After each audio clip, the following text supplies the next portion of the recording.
আচ্ছা, তোমার বয়ফ্রেন্ড আছে? না। তোমার এত সুন্দর দেখতে, তোমার বয়ফ্রেন্ড নেই? বাট ক্রাশ আছে একজন। ক্রাশটা কি? একজন ফুড ডেলিভারি ম্যান। কি করে পছন্দ হলো তাকে? আমাদের বাড়িতে প্রত্যেক দিনই আসে, অর্ডার করি তাই।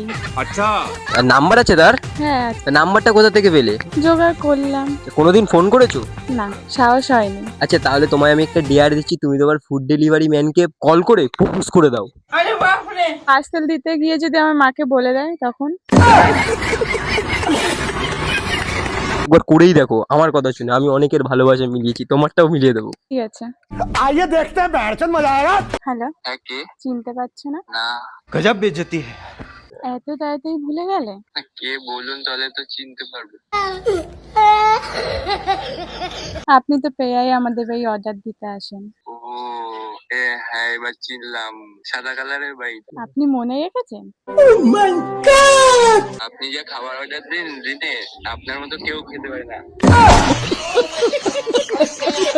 আপনাকে মনে রাখবো না স্যার? হ্যাঁ, কি আর করবো বলুন, আমি একটু বেশিই খাই। একটা কথা বলবো? কি কথা? আপনি তো মাঝে মাঝে আমার মাকে অর্ডারটা দেন, তো আমার মাকে কিন্তু বলে দেবেন না। नहीं না বলুন। এটা কিন্তু আমার মনের কথা। আমি না তোমাকে ভালোবাসি। কি বলছেন এসব? আমি একটা সামান্য ফুড ডেলিভারি ম্যান, আপনার সাথে মানায়?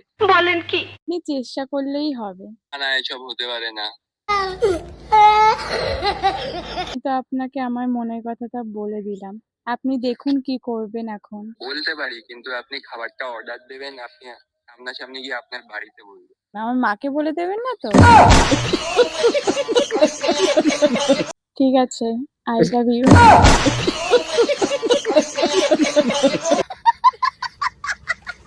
আপনি তো আমাকে ভীষণ চাপে ফেলে দিলেন। ঠিক আছে, আই লাভ ইউ টু। से शादी करोगी मुझसे शादी करोगी इतनी खुशी থ্যাংক ইউ। তুমি অনেক দিন ধরে আমি এটা ভাবছিলাম। मुझसे शादी करोगी তুমি আমার ভালোবাসাটা মিলিয়ে দিলে। Thank you.